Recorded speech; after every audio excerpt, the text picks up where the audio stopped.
Well, ladies and gentlemen, it's that bi-yearly time again where I dip into reviewing a game. Like some mounting ogre finally coming out to check what's on the menu, and somewhat apt considering the current lockdown situation. But Home Sweet Home Survive inspired me to do so.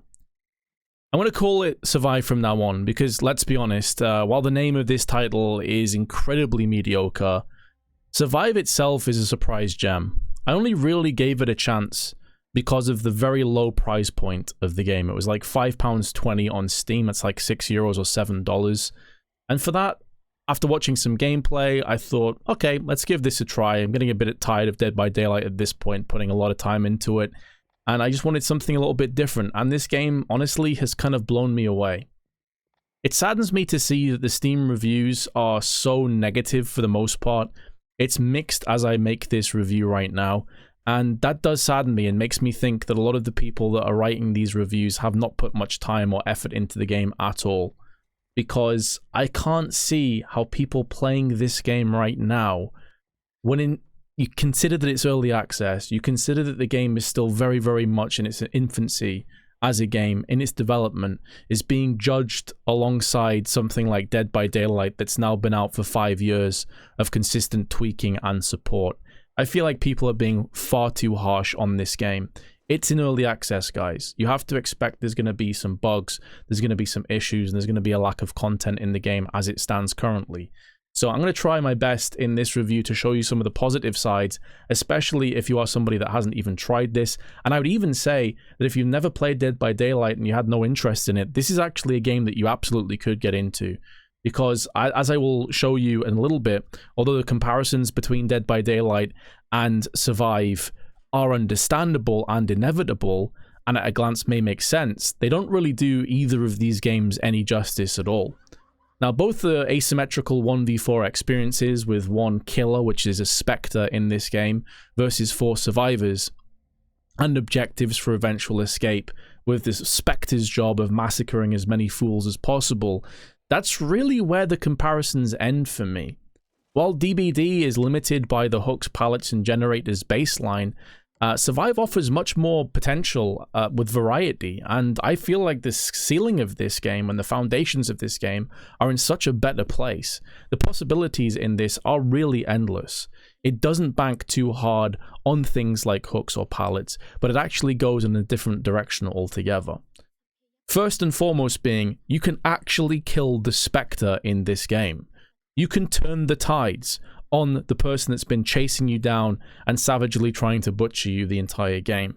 Once the second ritual, which I will get back into in a moment, has been completed, it's open season on the Spectres. You can start to do damage, and if their health hits 0, you kill them. You effectively exorcise those demons, and you are successful in your endeavors. This is awesome. This has always been an aspect of Dead by Daylight that always rubbed me the wrong way. The fact that you're always just getting effectively chased, and it's a game of cat and mouse, but at no point can you ever really stand your ground and say screw you and start swinging for the fences. In Survive you can. And actually, you're somewhat pushed into it. You're somewhat goaded into going aggressive at times in this. It's definitely something that is hinted at and probed for you to go all in on. Survivors get different stats. This is another aspect of Dead by Daylight that I've been talking for years about, but it actually means a lot more who you play now. They're broken down to 3 separate categories, which are HP, obviously hit points, stamina, and expertise. The survivors in this game have a stamina bar. You can't just sprint forever. Eventually that stamina will deplete, and once it does, you're going to be very, very slow, and the killer will be able to catch up to you. While the survivor is sprinting right now, they are faster than every killer in the game, barring none. But once that stamina bar depletes, you're in some real trouble. Stamina, in terms of the broken down stats, obviously increases how long it takes for you to run out of stamina entirely. I believe it also increases your regeneration rate on the stamina.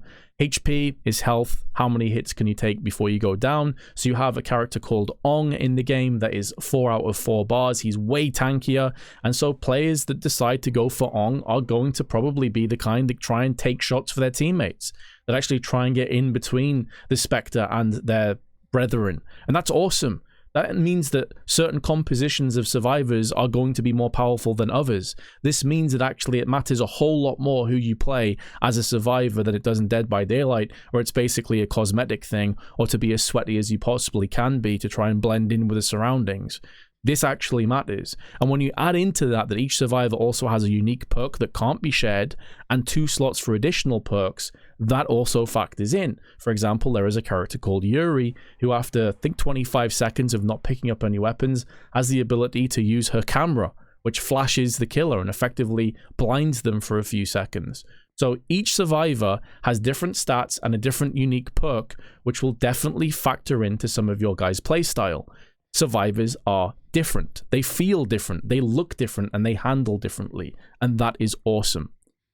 The progression system in this game is so much better for me and for many newer players than the perk system in Dead by Daylight. There is no blood webs here where you have to grind and hope for the best that maybe that perk that you've been waiting for the last 500,000 blood points is finally going to show up. There's none of that in Survive. There's a bit of grind and there's a bit of farming needs to be done, but you can buy any perk that you possibly want on the store for bullet coins. This is the currency that comes for free with the game, just as you play the game. So if you've been playing for 5 or 6 hours and you've saved up enough bullet coin to buy that perk that you've been interested in, it's not a one and done deal where you can only use it on one survivor. That perk is now available for all survivors for a one-time purchase, again with in-game currency. This is huge. This means that new players can seamlessly get involved in the game. I don't think perks have as much of a bearing on this game as they do Dead by Daylight anyway. It's more about those specific stats and that unique perk that you're looking at. But they definitely do add a different flavor and a different spice. The objectives are drastically different. I touched on it before. They're called rituals in this game, and they are a 3-stage program. The first is getting incense, the second is getting a nail to put into the ritual, and the third is praying to the ritual until it's completed. So the third stage is basically kind of like a generator, but the first 2 stages are drastically different. You are trying to find these key aspects, these key items around the map that are in ritual cases. There are 2 different kinds of cases. One will proc a quick time event, which feels very satisfying to use, and the other is just your normal bog standard red containers that have energy drinks, which will boost your stamina if you're low on it, potential syringes, which I'll get back into a little bit later on in this review, and a whole variety of traps and other ways of messing with the killer. So the objectives are very different, and the further you get into the game and the more rituals that you do finish off, the weaker and the weaker the Spectre becomes. This is where, again, the game feels drastically different to Dead by Daylight. Dead by Daylight, if anything, depending on the perks that the killer has, the later the game goes on, the stronger and the more powerful they can be. Perks like Noed, for example. Whereas in this, the later the game gets on, the stronger the survivors get. This is where the killer becomes weakened, becomes very vulnerable, and you can start to deal damage. After the second ritual is completed, they won't just get stunned anymore, they'll also take some hit points. And when the third ritual is completed, when the portals begin to open, which are escape points, then they'll take much more magnified and amplified damage. And this is where you can actually exercise the Spectres. What you can see on the screen right now is me placing a trap. This will stun the killer, but also do damage to them as well. And you're seeing a ping system where I can ping to the rest of my teammates. There is a trap here. Be cognizant of this. If you're getting chased, make sure you put it through this side and they will get stunned. So there are so many additions to Survive. Another one, there are no hooks. No hooks in play at all in this game, thankfully. Souls will spawn on death, which are these green orbs that are on the ground. You'll need to pick up these souls and return them to an icon which you pray to for a few moments, and then your teammate will resurrect. But you only get one chance. If you get resurrected and you get downed again, you are done. This allows for the killer to feel more visceral, as each down is effectively a Mori from Dead by Daylight. You get this animation. I think there's 3 separate animations for the killers, and some of them are pretty lackluster, I'll be honest, but some of them are awesome. Belle, who is the killer that I'm against right now, all 3 of hers look great. They feel pretty brutal. 2 of them especially are very, very brutal. There's prisoners are a bit lackluster, if I'm being honest, and Nymph is whatever. But they are these separate Moris, and I could even foresee a situation in the future where maybe you could customize these Moris. I think the game is definitely set up in a position to give people a lot of customization and a lot of options going forward. As I said, there are so many possibilities in this game, and I feel like the developers have only just started to scratch the surface. Doors, lockers, holes in the wall, and blessed safeguarded drop positions allow seamless movement around the maps. Now, you had lockers in Dead by Daylight, but there are doors here that you can close in the face of the specters. Additionally, there is a perk where if you slam the door or you open a locker just next to a killer, it will actually stun them and give you a little bit more time. There's a lot of ability to play around the killer here. The killer can destroy a lot of these elements though, kicking open the doors and knocking down the holes in the wall, but they won't be able to follow you if you move through one of the blessed safeguarded drop positions, and they'll be highlighted yellow on the floor. They can't follow you through there, so it gives you the opportunity to try and run around and buy up a little bit more time. But be careful, for example, on Swamp, if you drop down into a lot of these positions, you'll be dropping down into the swamplands, which drastically lowers your movement speed, and the killers still move at 100% speed. So you could do more harm than good. And again, if you do end up dying down there, it's going to be a very brutal position for one of your teammates to go and try and resurrect you. So you have to be very careful and be constantly thinking in this game. This, for me, is a game where you have to think a lot more than Dead by Daylight. Also, ability to type, ping, and use emotes to help your teammates understand what is happening is a welcome addition to this game. I touched on the pinging system just before, but you can also type to your teammates, and you can also put emotes such as got key item or let's fight or help me or something around that lines, and it pops up and it's not too invasive. The UI, by the way, I think is great in this game. It's very clean looking, it's not too big, it gives you all the information that you could possibly want. But it's really good that you can just pop up these things really quickly just using 1, 2, or 3 or something like that on your keyboard. You can obviously rebind all of this stuff, and instantly it's just information for the rest of your teammates to really build on. But this game isn't flawless. There are negatives. That is absolutely for sure. And let's go through some of them right now. There is a lack of content in the game right now that may turn some people off. There's only 2 maps, 3 killers, and 6 survivors with a limited choice of perks. But again, as I said earlier, to put a caveat into that, this isn't almost a negative. It's more of a mixed. It's more of a watch this space. It's early access. You are going to get to a point where there are way more maps, way more killers, and way more survivors in this game. But right now, if you come in here expecting it to have like 20 killers or whatever that Dead by Daylight has, and all the maps that DBD has, and all the perks, you're going to be sorely disappointed. It is not that finished product just yet. They are still trying to get to that point. Give them time and give them a bit of understanding. But there is a lack of content. However, for the price point, I think that's fair. If we were looking at a full purchase game right now, we were looking at a game that was £30, £40 or dollars, then I definitely wouldn't give it as much of a pass. But for $6, €6, whatever, I think that's fair enough. The connection issues are also a concern. I've seen many people not realize, though, that there is a setting to try and remedy that. If you go to your settings, then system, and then change your region, from default, it's Asian, which I'm not quite sure why. Obviously, the developers are based in Thailand, so that's probably the reason. But you have to change that in your system settings from Asia to whatever region it is that you possibly want to go for. So just keep that in mind. Go to the settings, switch to Asia, and the ping should drastically drop. I've personally not really had any big issues with lagging in this game just yet. I think a lot of people don't realize that setting, and they're complaining about trash ping without changing it first. So do that first.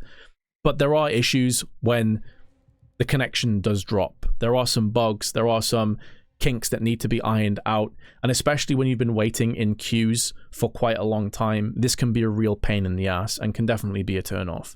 Lobby dodging is also a real pain.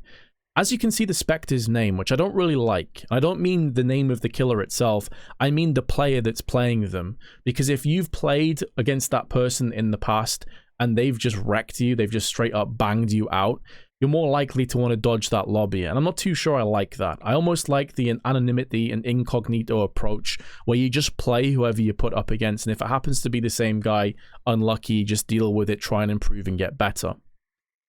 Especially when you've been in queue for 5 or 10 minutes, someone sees that the Spectre's player name and it's somebody that has effectively wrecked them before and they just leave and you have to wait for another 5 or 10 minutes. This is real pain. This is a real issue that can turn a lot of people off this game fast.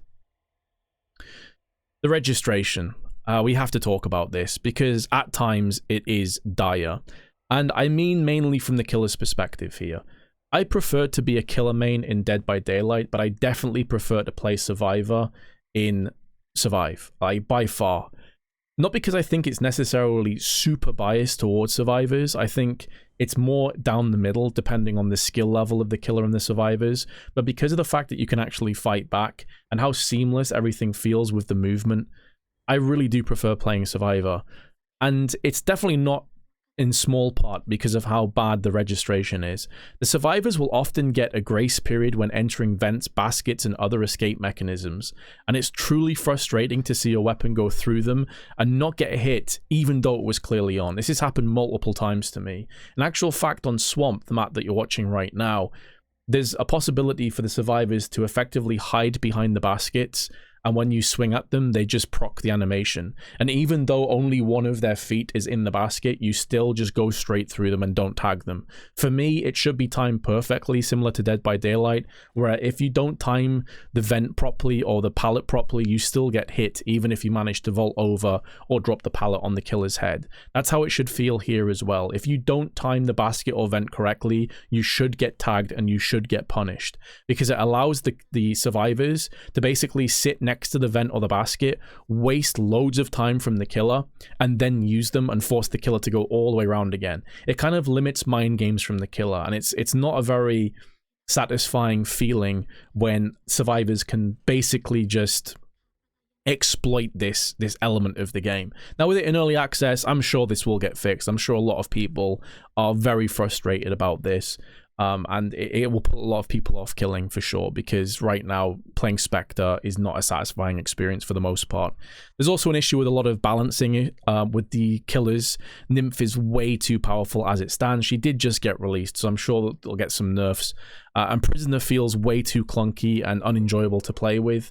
There are elements where you come out of your shift ability, and I can't remember what it's called here, but you normally have to wait like a second or two, and in that time, well, the survivors just sprinted off and they're away from you, and it just feels really, really unsatisfying again. I think the Prisoner struggles with this the most though, and effectively the Prisoner just comes down to being way too reliant on his hooking. He is so slow and so clunky, and his auto attack animation is so poor and very, very small radius. It's very, very difficult to hit a survivor.